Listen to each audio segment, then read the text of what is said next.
Hello friends, welcome you all. आज हम vision IAS के 23 मार्च वाले डेली करंट अफेयर्स डिस्कस करेंगे। काफ़ी इंपॉर्टेंट आर्टिकल्स आज पब्लिश हुई हैं और let's move to our first article. It is about Ken Betwa link project. और आपको बता दें प्रीलिम्स के लिए ये जो इंटरलिंकिंग ऑफ रिवर से जुड़े क्वेश्चन है ये पूछे जा चुके हैं और पूछे जा सकते हैं। कौन कौन से क्वेश्चंस किस टाइप के होते हैं यहाँ पर हम डिस्कशन करेंगे। खासकर मेंस के पॉइंट ऑफ व्यू से भी ये टॉपिक आपका बेहद इंपॉर्टेंट है। अब ये इश्यू क्यों आई है, बेसिकली वर्ल्ड वाटर डे आपको भी पता है मार्च 22, ये वैसे रॉन्ग है।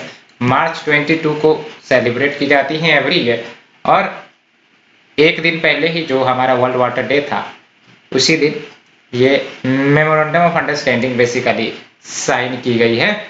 और ये जो मेमोरेंडम ऑफ एग्रीमेंट है बेसिकली साइन हुई है union minister of Jal Shakti and chief ministers of Madhya Pradesh और उत्तर प्रदेश के बीच to implement the Ken Betwa link project. हमें जानना है इस प्रोजेक्ट के कुछ इंपॉर्टेंट प्रोविजंस के बारे में और वो ये है कि ये जो आपका केवीएलपी है first project under national perspective plan, ये आपको याद रखने हैं फॉर इंटरलिंकिंग ऑफ रिवर। और इस प्रोजेक्ट के तहत वाटर जो आपका केन रिवर्स में हो उपलब्ध है उनको बेसिकली ट्रांसफर करवाया जाएगा between to the Betwa river. याद रखना है आपको ये स्पेसिफिकली कि water from the Ken river will be transferred to the Betwa river under this project. उल्टा मत कर देना, ऑप्शंस गलत हो जाएंगे। Both this rivers are tributaries of river Yamuna, ये भी आपको 110% याद होनी चाहिए। और अगर हम बात करें केन बेतवा लिंक प्रोजेक्ट के फेजेस के बारे में तो ये 2 फेज में कवर किए जाएंगे। फेज 1 में आपका दौधान डैम कम्प्लेक्स कंप्लीट किया जाएगा और फेज 2 में लोअर और डैम बिना कम्प्लेक्स प्रोजेक्ट एंड कोठा बैरेज ये कंस्ट्रक्ट किए जाएंगे। तो ये जो आपका प्रोजेक्ट है इसको 2 फेज में कंप्लीट किए जाएंगे, फेज 1 फेज 2। इस फेज के डिटेल में आपको जानने की जरूरत नहीं है। मैंने आपको बताया ट्रिब्यूटरीज हैं केन और बेतवा रिवर यमुना की। और दूसरी इंपॉर्टेंट बात कि ये first project under the national perspective plan के तहत है। और तीसरी इंपॉर्टेंट बात कि ये जो एक्सेस वाटर है केन रिवर से उसको डाइवर्ट या ट्रांसफर किया जाएगा टू द बेतवा रिवर। ये 3 बातें आपको 110% क्लियरिटी से पता होनी चाहिए। अब बात करते हैं मेंस पर्सपेक्टिव से। तो मेंस पर्सपेक्टिव से जब भी टॉपिक पर हम डिस्कशन करेंगे तो हमें इनके इश्यूज के गहराई में जानने की जरूरत होगी कि आखिरकार अगर ये प्रोजेक्ट एग्जिस्टेंस में आती है तो क्या कुछ डिस्टर्बेंसेस हो सकता है क्या। तो यस, देख सकते हो आप out of the 6017 hectare of forest area ये जो होंगे दौधान डैम जो कंस्ट्रक्ट किए जाएंगे फेज 1 में वो सब्ज्यूम या सबमर्ज किए जाते हैं किए होंगे करने होंगे बेसिकली। तो इसका मतलब ये है कि ये जो आपका एरिया है 6017 हेक्टेयर का वो डेडिकेट करना पड़ेगा specifically for this project. And जो आपका सेकेंड फेज होगा आपका देख सकते हो 4206 hectare of area lies with in the core tiger habitat of Panna tiger reserve. तो ये आपका चौथा इंफॉर्मेशन आपको याद रखने के लिए मिल गया है कि कहीं ना कहीं ये जो डैम बनाई जाएंगी या फिर जो इंटरलिंकिंग प्रोजेक्ट की जाएंगी इससे जो एसोसिएटेड टाइगर रिजर्व है that is Panna tiger reserve उसको परेशानियां देखने को मिल सकती है। और ये आपको अच्छे से याद होनी चाहिए कि पन्ना टाइगर रिजर्व कहीं ना कहीं प्रभावित हो सकता है, उसके हैबिटेट पर असर पड़ सकता है। तो ये आपका इश्यूज आ गई। और अगर हम बात करते हैं नेशनल पर्सपेक्टिव प्लान की तो नेशनल पर्सपेक्टिव प्लान 1980 में साइन की गई थी under the ministry of irrigation for water resources development envisaging inter basin water transport in the country. तो है ना, ये जो आपका एनपीपी है इसमें बात ही कही गई थी कि इंटर बेसिन वाटर ट्रांसफर के प्रयास किए जाने चाहिए इन द कंट्री। और देख सकते हो आपको एनपीपी के तहत 2 कंपोनेंट्स आते हैं, एक तो आपका हिमालयन रिवर डेवलपमेंट है और दूसरा पेनिनसुलर रिवर डेवलपमेंट है। और ये जो केवीएलपी है Ken Betwa linking project it is one of the 16 river linking project under the peninsular component. ये पेनिनसुलर कंपोनेंट ऑफ एनपीपी के तहत ये प्रोजेक्ट को कंस्ट्रक्ट करवाए जा रहे हैं।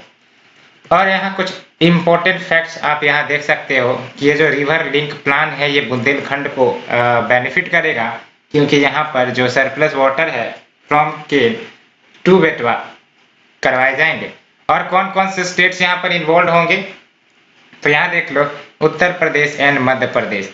तो उत्तर प्रदेश और मध्य प्रदेश इन दो स्टेट्स में बेसिकली इन प्रोजेक्ट का इम्प्लीमेंटेशन होगा। यहाँ आप मैप में देख लो, ये जो आपका बेतवा रिवर है देख सकते हैं, ये आपका मध्य प्रदेश रीजन है और ये आपका उत्तर प्रदेश वाला रीजन है ना। तो ये देख सकते हैं ये बेतवा रिवर है और ये आपका केन रिवर है और यहाँ इंटरलिंकेजेस की जा रही है। तो इसी के बीच में कहीं ना कहीं we have the Panna tiger reserve. तो उसमें भी क्या आप देख सकते हो इश्यूज यही तो है कि 4206 हेक्टेयर ऑफ एरिया वो भी आपका कोर टाइगर हैबिटेट में आता है। कोर टाइगर हैबिटेट मतलब समझ रहे हो, काफी strictly control area of the tiger reserve होता है। और एस्टिमेटेड कॉस्ट तो 18,000 करोड़ के आसपास है, वैसे तो इसे याद रखने की जरूरत नहीं है। और देख सकते हो बेनिफिशियरी डिस्ट्रिक्ट यहाँ एमपी में छतरपुर, पन्ना एंड टीकमगढ़ और यूपी में झांसी, बांदा, महोबा एंड ललितपुर। और इरिगेशन बेनिफिट्स भी मिलेंगी। और देख सकते हो टोटल एरिया ये जो है इरिगेशन बेनिफिट्स का लाभ उठा सकेंगे, लेकिन मेजोरिटी ऑफ द बेनिफिट्स आपको मध्य प्रदेश को मिलेगा, क्योंकि आप देख सकते हैं ये जो आपका लिंकिंग की जाएगी कवर्स मोस्टली मध्य प्रदेश। तो कहीं ना कहीं major area under irrigation under this Ken Betwa linking project वो आपको मध्य प्रदेश लाभ उठाएंगे। Along with it will solve the issue of water crisis, यानी कि आप देख सकते हैं it will provide drinking water supply to population of 13.42 lakh of Uttar Pradesh and Madhya Pradesh. और इतना ही नहीं, ये जो प्रोजेक्ट है ये 78 मेगावाट ऑफ पावर भी जनरेट करेंगे, तो इलेक्ट्रिसिटी रिक्वायरमेंट को भी कहीं ना कहीं ये फुलफिल करेगा। और इसे जो इम्प्लीमेंट किए जाएंगे ये स्पेशल पर्पज व्हीकल को स्टैब्लिश करवाए जाएंगे consisting of NHPC and representative of governments of Madhya Pradesh और उत्तर प्रदेश। और ये इंपॉर्टेंट बातें आपको याद रखनी थी। और पांचवी इंफॉर्मेशन आपको जो Ken Betwa link project for prelims के लिए याद रखनी है वो ये कि कौन सी राज्य कवर हो रही है। तो state of Madhya Pradesh and state of UP. और मल्टी प्रोजेक्ट है, देख सकते हो इस प्रोजेक्ट से आपका इलेक्ट्रिसिटी जेनेसिस हो रहे हैं, ड्रिंकिंग वाटर रिक्वायरमेंट फुलफिल हो रहे हैं, along with we have irrigation facilities भी मिलेंगी और जो आपके अन्य सॉल्यूशंस है वो भी आपको देखने के मिलेंगे। और let's move to the next topic. Prelims के लिए आपको जो मैंने 5 पॉइंट बताए हैं, 5 पॉइंट से ज्यादा आपको याद रखने की जरूरत नहीं है, इस प्रोजेक्ट से जुड़े क्वेश्चंस आपके सॉल्व हो जाएंगे। Now next move to our second topic. It is about NITI Aayog report on flood management and river management. तो क्या रिपोर्ट है और किस इश्यू पर ये रिपोर्ट है, तो आप देख सकते हो ये जो नीति आयोग की रिपोर्ट आई है for formulation of strategy for flood management works in entire country and river management activities and work related to border areas was released. तो ये इतने बड़े नाम है बेसिकली, और इसमें क्या क्या बातें कही गई हैं तो देख सकते हो राष्ट्रीय बाढ़ आयोग national flood commission basically estimates total flood prone area कितना है 40 मिलियन हेक्टेयर्स। ये आपका राष्ट्रीय बाढ़ आयोग का डाटा है, तो आपको याद रखने की जरूरत है। 40 million hectare of area are flood prone और out of it 21 million hectare को प्रोटेक्ट किए जा सकते हैं। इसका मतलब मोर देन 51% एरिया ऐसे होंगे इस टोटल फ्लड प्रोन एरिया में जिसको स्टेप्स उठाकर प्रोटेक्ट किए जा सकते हैं। और क्या की हाईलाइट की गई है इस रिपोर्ट में, तो आप देख सकते हो कॉन्स्टिट्यूशनल प्रोपोजिशंस के बारे में कहा गया है कि सब्जेक्ट ऑफ फ्लड कंट्रोल जैसे unlike irrigation does not figure as such in any of the list of 7th schedule. तो इसमें बातें कही गई है कि फ्लड कंट्रोल के ऊपर जो सब्जेक्ट होने चाहिए आपके 7th शेड्यूल में वो कहीं ना कहीं नहीं रिफ्लेक्ट होती नजर आती है। और स्टेट लिस्ट में आप देख सकते हो ड्रेनेज एंड एम्बैंकमेंट के नाम से ये बेसिकली इश्यूज वाले जो सब्जेक्ट है वो डाले गए हैं, है ना। और यूनियन लिस्ट में क्या बोला गया है regulation and development of inter state reverse and river valley. तो याद रखना है आपको जब भी बात आएगी इंटर स्टेट रिवर्स के रेगुलेशन एंड डेवलपमेंट की तो यूनियन लिस्ट में ही आएगा, और जो ड्रेनेज एंड एम्बैंकमेंट्स वाली इश्यूज है वो आपके स्टेट लिस्ट में कवर होगी।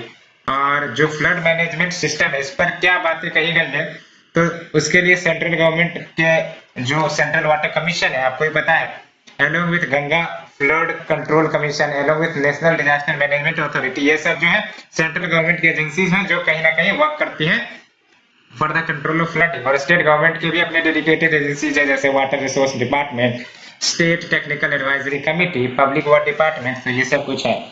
And we have issues in flood management, तो क्या क्या इश्यूज हैं, फ्लड मैनेजमेंट क्यों प्रॉपर नहीं हो पाती। एवरी ईयर कहीं ना कहीं हमें किसी न किसी राज्य में हैवी फ्लडिंग देखने के इंस्टेंसेस जरूर मिल जाते हैं, तो क्या कारण है। तो एक तो यही बात है कि high degree of monsoon variability हमें देखने को मिल रहा है, along with inadequate maintenance of flood protection structures, यानी कि एम्बैंकमेंट्स, स्पर्स, इनका inadequate मेंटेनेंस किया जा रहा है, जिसके कारण प्रोटेक्शन जो मिलनी चाहिए वो नहीं मिल पा रही है। Flood protection works are done more as fire fighting one instead of prevention plan, है ना, यानी कि जब इश्यूज या घटनाएं घटित हो जाती है तब एक्शन में आते हैं अथॉरिटीज। प्रिवेंशन प्लान कहीं ना कहीं डेडिकेटली तैयार नहीं किए जाते, नहीं उस पर काम होती है। along with non-involvement of beneficiaries in the maintenance of flood protection works। और क्या रिकमेंडेशंस है, तो देख सकते हो जब हम रिकमेंडेशंस की बात करें तो we have flood management and border area programme, इसे कंटिन्यू करने की बात की जा रही है for the period of 2021 to 26, और इनिशियली प्लान टिल 2020 बट इसे एक्सटेंड कर दिया गया है। और स्ट्रक्चरल मेजर्स जैसे reservoir, embankment, interlinking of rivers, ये सब भी लिए जाए, इसकी रिकमेंडेशन की गई है। along with non structural measures जैसे फ्लड प्लेन जोनिंग हो, वाटर शेड मैनेजमेंट हो, ये सब कुछ स्ट्रक्चरल, नॉन स्ट्रक्चरल, और ये जो flood management and border area programme है, इन सब के बारे में बातें कही गई हैं। सो अब बात करते हैं प्रीलिम्स के लिए क्या कोई खास बात है। नो, प्रीलिम्स के लिए आपको रिपोर्ट के भी नाम याद नहीं रखने हैं, क्योंकि ये सिंपली आप याद रख सकते हो अगर आ गया, वैसे चांसेस है आने के नहीं। Flood management and river management report 2020-21 release by NITI Aayog, बस इतना याद रखना है। बाकी ये सब आपके मेंस के लिए है। और दूसरा पॉइंट आपको बस इतना याद रखनी है कि जो आपके ड्रेनेज एंड एम्बैंकमेंट्स है ना, ये आपके स्टेट लिस्ट में आते हैं। आप हमें बताइए इरिगेशन स्टेट लिस्ट में आते हैं या फिर यूनियन लिस्ट में आते हैं। Now move to the third topic, it is about centre readies draft plan for district wise export promotion. तो डिस्ट्रिक्ट वाइज एक्सपोर्ट प्रमोशन के लिए सेंटर ड्राफ्ट प्लान तैयार कर रहा है। और अगर हम फर्दर कंटेक्स्ट में जाएं तो directorate general of foreign trade यानी कि DGFT, उन्होंने already draft district wise export promotion plan basically release नहीं, रेडी कर दिए है। कितने डिस्ट्रिक्ट के लिए? 451 डिस्ट्रिक्ट के लिए, after identifying the products and services with export potential in 7 to 5 district. तो बेसिकली इसके पीछे करने का ऑब्जेक्टिव ये था कि each district possesses a unique quality in terms of manufacturing. हो सकता है पार्टिकुलर डिस्ट्रिक्ट ए वहां कुछ ऐसी चीजें प्रोड्यूस की जाती होंगी जो डिस्ट्रिक्ट बी में अवेलेबल नहीं होंगी, जो डिस्ट्रिक्ट बी है वहां पर ऐसी चीजें प्रोड्यूस की जाती होंगी जो सी में नहीं होंगी, डी में नहीं होंगी, ई में नहीं होंगी। तो ऐसे में हर डिस्ट्रिक्ट को आइडेंटिफाई करना उन प्रोडक्ट्स के लिए जो कहीं ना कहीं उनकी आन बान शान होगी, और उसे फिर प्रमोट किया जाएगा। ये बेसिक ऑब्जेक्टिव है। एंड इसमें आपका agricultural and toy clusters and GI products जो डिस्ट्रिक्ट के होंगे वो शामिल किए गए हैं।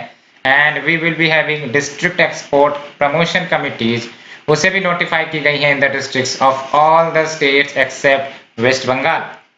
और क्या की प्रपोजल्स हैं अंडर दिस प्लान, तो देख सकते हो स्टेट या यूटीज गवर्नमेंट उनको असिस्ट किए जाएंगे by directorate general of foreign trade to prepare annual export ranking index of different district. तो annual export ranking index different district के निकाले जाएंगे और it will be assisted by DGFT as well as direct export action plans भी basically translate किए जाएंगे into tangible actions on ground, यानी कि ये जो प्लान्स होंगे उसको इंप्लीमेंट किया जाएगा। ऐसा नहीं कि सिर्फ बातें बना दी हो गई।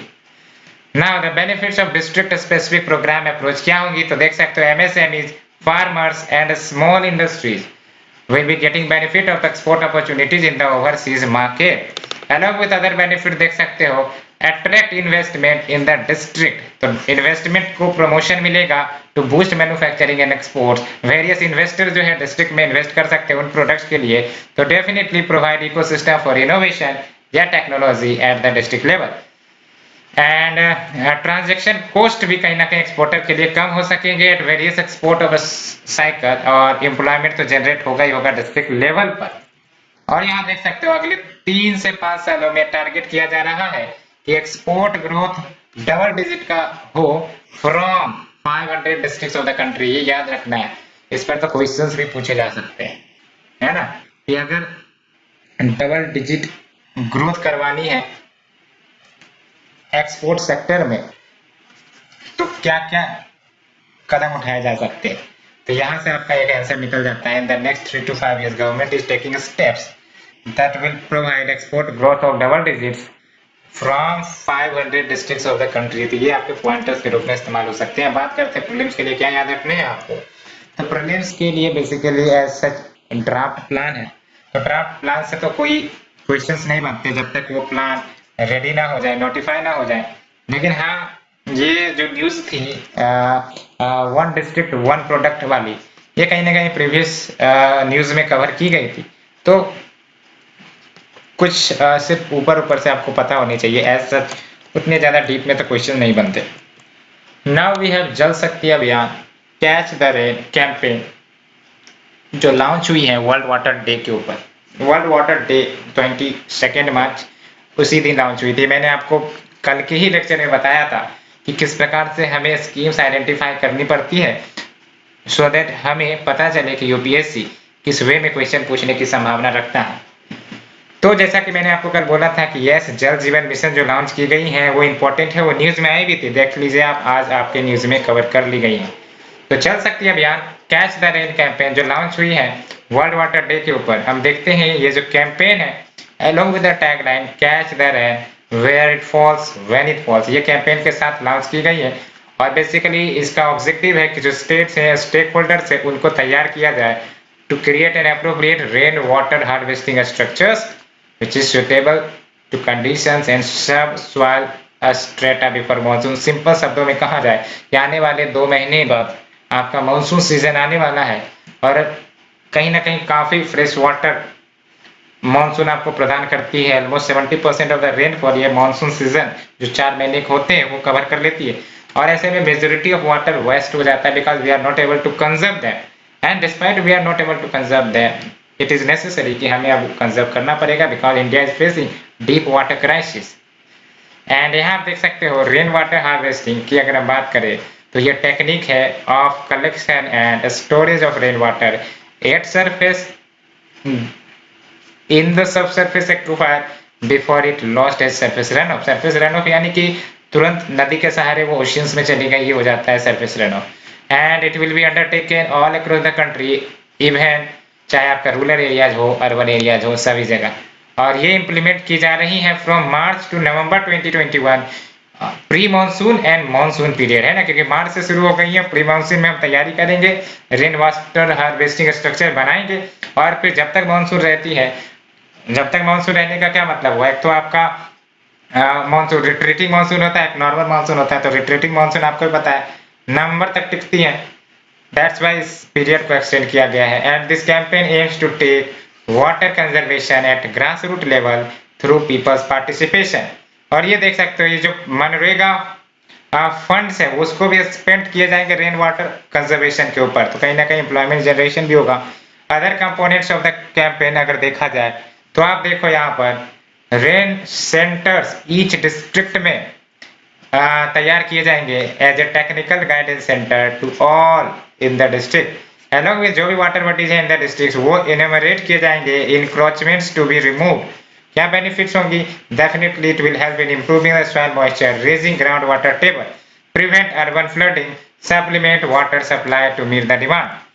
और यहाँ पर आप देख सकते हो एक्टिविटीज जो कैंपेन के तहत की जाएंगी, है ना, drives to make check dams, water harvesting pits, ये सब जो है rooftop rain water harvesting system, ये सब बनवाने के लिए कैंपेन किया जाएगा। Along with removal of encroachments and desilting of the tanks to increase their storage capacity. Along with that, we have removal of obstructions in the channels, है ना। तो जो चैनल्स यानी कि पाथवेज है रिवर्स की या वाटर्स की, उनमें जो भी ऑब्स्ट्रक्शंस रहेंगे उनको हटाने का प्रयास किया जाएगा, which will bring water to them from the catchment area। Along with जो ऑलरेडी वीकेंड स्टेप वेल्स हो गई हैं उनको रिपेयर किए जाएंगे, and using defunct bore wells and unused wells to put water back to the aquifer. और कुछ traditional way जो रेन वाटर हार्वेस्टिंग स्ट्रक्चर्स, ये लोकल नेम है रेन वाटर हार्वेस्टिंग सिस्टम का, ये आपको कुछ याद रखने चाहिए। बैम्बू ड्रिप इरिगेशन खासकर आपको याद रखना है, मेघालय में ये प्रचलित है। जिंग रेन वाटर हार्वेस्टिंग, ये आपका लद्दाख में फेमस है। जैबो ये आपका नागालैंड में फेमस है। जोहाज राजस्थान में। चेरुवु आंध्र प्रदेश में। शुरगाम केरला में। तो ये इतने 5-6 नाम तो आपको पता होने चाहिए। शुरगाम केरला में, चेरुवु आंध्र प्रदेश में, जोहाज राजस्थान में, बैम्बू ड्रिप इरिगेशन मेघालय में, जैबो नागालैंड में, जिंग लद्दाख में। तो ये सब कुछ बातें हमने कवर कर ली।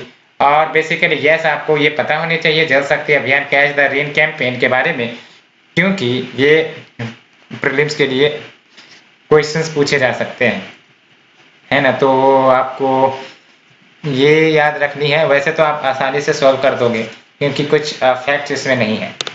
Now we have Indo US defence head to discuss wide range of cooperation. तो basically Indo US defence heads basically discuss की है to enhance wide range of cooperation. तो both the nations agreed to pursue enhanced cooperation with the US Indo-Pacific Command। इन सब क्षेत्रों में basically corporation बढ़ाने की बात करी जा रही है। Central command, Africa command.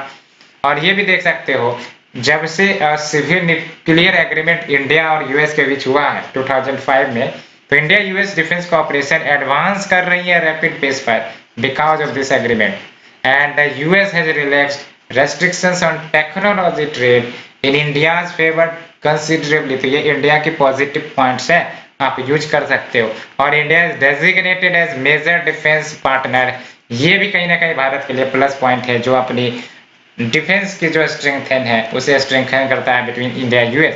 और पिछले साल आपको पता होगा बेका एग्रीमेंट यानी कि basic exchange and cooperation agreement, ये साइन की गई थी जब third 2+2 India US ministerial dialogue हो रहा था तब। और बेका की अगर हम बात करें तो it is the final of the 4 foundational agreements जो यूएस साइन करता है अपने क्लोज पार्टनर के साथ। तो बेका के साथ कहीं ना कहीं वो जो क्लोज पार्टनर्स की जो एक प्रकार से वेरिफिकेशन होता है वो कवर कर ली गई है। और जो अन्य 3 जो साइन की गई थी, logistic exchange memorandum agreement LEMOA, communication compatibility and security agreement COMCASA, general security of military information GSOMIA, ये याद रखने हैं। ये याद रखने कि ये सारे के सारे एग्रीमेंट इंडिया और यूएस के साथ है, लेमोआ हो, कॉमकासा हो या फिर GSOMIA हो और बेका हो। फाउंडेशनल एग्रीमेंट्स का मतलब है कि simply to build basic ground work, है ना। तो बेसिक ग्राउंड वर्क पहले तैयार कर लिए जाए ना, तभी तो इंटरऑपरेबिलिटी जो है between the militaries of the US and the India वो हो सकेंगे। अगर कोई बेसिक एग्रीमेंट ही रजिस्टर्ड नहीं है तो फिर वो इंटरऑपरेबिलिटी कर पाना संभव नहीं होगा। And definitely by creating common standards and system, they also guide sale and transfer of high-end technology। और significance क्या होगा, तो definitely mutual trust का एक प्रकार से affirmation है, strengthen India's conventional offensive and defensive capacity, along with check Chinese expansionism, central to a fire-free, open, inclusive, peaceful and prosperous Indo-Pacific। तो ये सब कुछ बातें थी और मैंने बोला प्रीलिम्स के लिए आपको बस ये इसमें से निकालने हैं कि ये जो 4 एग्रीमेंट है, बेका, लेमोआ, कॉमकासा, GSOMIA, ये सब इंडिया और यूएस के साथ साइन हुए हैं। और इंडिया ने सिविल न्यूक्लियर एग्रीमेंट भी साइन कर रखा है यूएस के साथ 2005 में। Now we have the shorter news, RBI sets up panel to screen new bank licences, है ना। तो जो न्यू लाइसेंस बैंकों के देने हैं उसके लिए उन्होंने स्क्रीनिंग पैनल सेटअप की है और ये जो पैनल है वो इवेल्युएट करेंगी एप्लीकेशंस को for universal bank and small finance bank जो अप्लाई कर रहे हैं। एलिजिबिलिटी क्या है अगर हमें बैंकिंग लाइसेंस लेनी है, तो देख सकते हो आप यहाँ पर resident individuals and professionals having 10 years of experience in banking and finance at a senior level, वो एलिजिबल होंगी to be promoted as universal banks. लेकिन लार्ज स्केल इंडस्ट्रियल हाउसेस को एक्सक्लूड किया गया है as eligible entities but can invest in the banks up to 10%, ये चर्चा में आई थी। और last year working group of RBI ने सजेस्ट किया था कि अलाउ कर दिया जाए large scale corporate and industrial houses को to set up banks in India, और आरबीआई ने अभी तक डिसाइड नहीं किया इस पर। Now we have the insurance amendment bill 2021। Basically ये जो बिल है वो अमेंड करेंगे इंश्योरेंस एक्ट 1938 को। और मैंने कल ही डिस्कशन किया था कि जो अभी एफडीआई है इंश्योरेंस सेक्टर में, इंश्योरेंस कंपनी में, basically we are not talking insurance sector, वो बहुत बड़ी चीज है। इंश्योरेंस कंपनी की बात कर रहे हैं कि इंश्योरेंस कंपनी अगर है तो उसमें फॉरेन इन्वेस्टमेंट 49% अभी है और उसे बढ़ाए जाने का प्रयास किया जाएगा 74%। बट जब ये बिल पास हो जाएगा, फिलहाल आपको याद रखनी है 49% तक की ही एफडीआई अलाउड है इंश्योरेंस कंपनी में। And also after passing of this bill it will remove restrictions on ownership and control. It however provides following safeguard, जिसमें majority of board of directors and key management to be resident Indian. A specified percentage of profit must be retained as a general reserve and utilized for meeting any unknown liability. तो ये सब कुछ बातें हैं, लेकिन अभी ये bill है तो आपको ऐसा सच याद रखने की जरूरत नहीं है। एक इंपॉर्टेंट बात तो जरूर याद रखनी है कि ये जो LIC है ये स्टेट्यूटरी बॉडी है, क्योंकि LIC एक्ट के तहत बनाई गई थी। और दूसरी इंपॉर्टेंट बात कि इंश्योरेंस सेक्टर में 49% आपके फॉरेन डायरेक्ट इन्वेस्टमेंट आ सकते हैं और इंश्योरेंस इंटरमीडिएरीज के लिए 100% FDI अलाउड है। Now we have the next topic, remission duties and taxes on exported products, RODTEP। ये जो RODTEP है ये बेसिकली क्या है, ये न्यूज में रही है, काफी इंपॉर्टेंट है। जब हम बात करते हैं RODTEP यानी कि remission of duties and taxes on exported products, नाम से ही पता चल रहा है, remission of duties and taxes which are paid to exporters on production of input, जैसे electricity tax, diesel tax, panchayat tax, stamp duty, ये सब जो टैक्स पे किए जाते हैं एक्सपोर्टर्स के द्वारा, RODTEP बेसिकली इन सब ड्यूटीज को रेमिट करेगा, माफ करेगा। और इससे फायदा क्या होगा, to boost exports and make the Indian exporter competitive, so that उनके जो एक्सपोर्ट प्राइस है वो कम हो जाए और कॉम्पिटिटिव हो जाए ग्लोबल लेवल के मार्केट प्राइस से। रिसेंटली जो बेनिफिट रेट्स हैं payable to exporters under the scheme वो डिले कर दी गई थी वेरियस इश्यूज के कारण। फ्रॉम 1 जनवरी 2021 स्कीम्स को फिर से एक्सटेंड कर दिया गया है। ऑल एक्सपोर्ट गुड्स, रट लेना, ये जो आपका रोड टैप है वो सारे एक्सपोर्ट प्रोडक्ट्स या गुड्स के ऊपर दिए जाते हैं। Now we have second annual report of periodic labour survey 2020, इससे जुड़ा है क्या की फाइंडिंग्स है, ये याद रखना होगा आपको। PLFS के ऊपर क्वेश्चंस यूपीएससी पूछ सकती है क्योंकि ये गवर्नमेंट की डाटा है, तो आपको याद रखना है। लेबर फोर्स पार्टिसिपेशन रेट फिलहाल हमारे देश में 37.5% है। वर्किंग पॉपुलेशन रेशियो 35.3% है। अनएम्प्लॉयमेंट रेट 5.8% है। और जब हम यहाँ पे अनएम्प्लॉयमेंट की बात कर रहे हैं तो इट इज अ सिचुएशन जहाँ person is capable of working both physically and mentally but does not get a job, है ना, याद रखना। अनएम्प्लॉयमेंट पता होने चाहिए आपको। they want to work but because of unavailability of job they are not able to do। 3 different estimates of employment या unemployment देख सकते हो। usual status with a reference period of 365 days preceding the survey, current weekly status हो गए, current daily status हो गए with each day of the 7 days preceding the date of the survey। तो friends ये थी हमारी आज की डिस्कशन। होप आप लोगों को पसंद आई होगी। अगर पसंद आ रही है तो प्लीज लाइक शेयर सब्सक्राइब जरूर करें। Thank you very much.